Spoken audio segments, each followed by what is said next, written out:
ما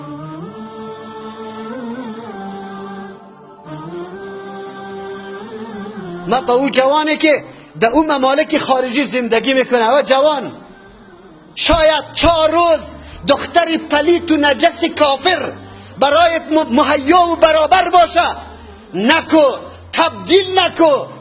این لذت های موقته، این لذت های بیجاره، این لذت هایی که واقعا لذت نیست، نکو، تبدیل نکو به نار جهنم، با آتش جهنم تبدیل نکو. الله متعال برای پر کردن قوتت راه مشروع را تعیین کرده.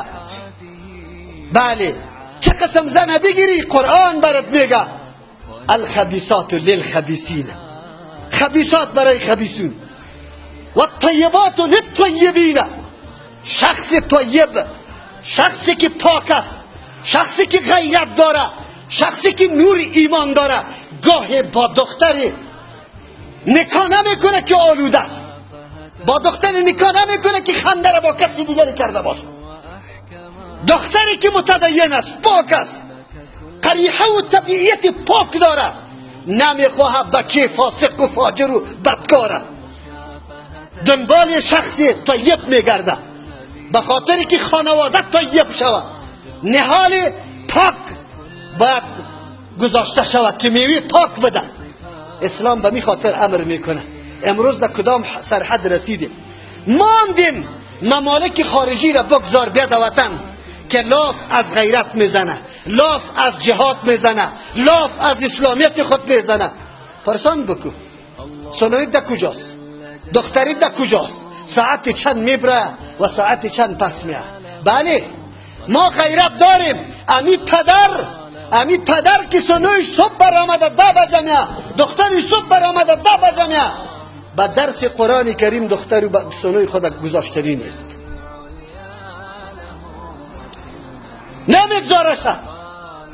و این غیرت فکر میکنه خبر نیست که ابلیس لعین اینطور گل زده شه و اینطور عبد و بندی خود جور کرده که در کار غیر مشروع اجازه هاست، هیچ گپی نیست.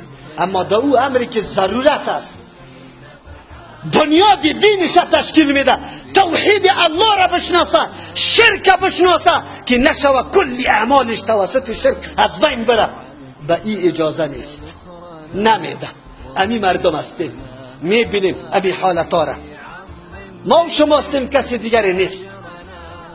فکر نکنی الا کلکم راع و کلکم مسئول عن رعیته. رسول الله صلی الله علیه و سلم می صدا را زده، خبردار همه تان حیثیت چوپان داره و همه تان در مورد ما تحتتان، زیر دستتان، اگر اولادت است، اگر شاگردت است، اگر مقتدیت است، اگر کارگرت است، اگر مزدورت است، در موردش سوال کرده میشه. حق و حقوق از روی را تکمیل کرده دادی. کدام حق؟ اولین حق سیاست اولادت تعلیم دین است، تعلیم عقیده است. تو را به الله قسم گاهی در ذهنت گشت که سیاست و عقیده توحید یاد داره یا نه؟ شرک میشناسه یا نه؟ در ذهن ما گشته، در صددی ازی شدیم که والا سیاست رو باید توحید یاد داشته باشه، شرک بشناسه. معلومات داریم، تلاش کردیم، تحقیق کردیم. مسلمان هستم، بله مسلمان هستم، لیکن پیش الله متعال رفته نیستیم. سوال از پیش ما میشه. قرآن بر ما میگه ولا تقربوا الزنا انه کان فاحشه. الزنا فاحشه است، بی حیایی است، حیا را، عفت از بین میبره، غیرت و شهامت از بین میبره. یقین به الله بکنی که به مجرد بی حیایی اگر غیرت جنازهش وقت خوانده میشه، وقت خوانده میشه. در این فکر نکنیم که دختری من نیست، دختری من نیست، دختری مامایم است، دختری کاکایم است، دختری خالیم است، دختری عمیم است، دختری همسایه، دختری یک من حیث یک مسلمان که در این وطن زندگی میکنه، دختری از اوست. ولی ما و شما میبینیم فحاشی از کدام ناحیه پیدا میشه.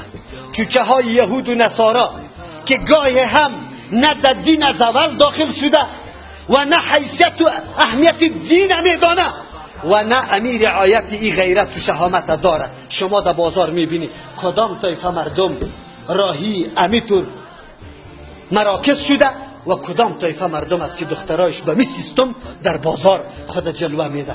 کلتان آشناسته میفهمی، کلتان آشناسته و باید بشناسه